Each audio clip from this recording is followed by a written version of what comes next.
rong rong tê Krista chân chân cha hi shilin baptist ro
Krista mangay na chuan min ti lui to siya ram tim ram ro ka turi Krista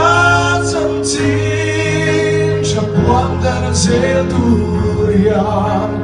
hun tlem te chau kan leita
Shuai lâu hian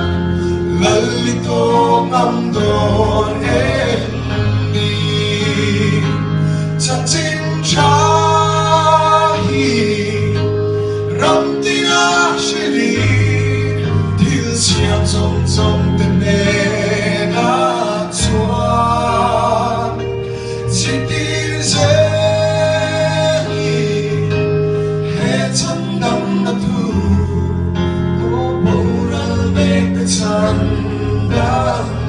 ro kan kong te chu har sain kirle masela thor lai bel chu kiri ane na ta cham na le wai sina ra thuang phong kim chu ram tina kalula til siam zong zong te Krista chân chin cha hi shilin baptist ro ram tina kalula til siam zong zong te Krista chân chin cha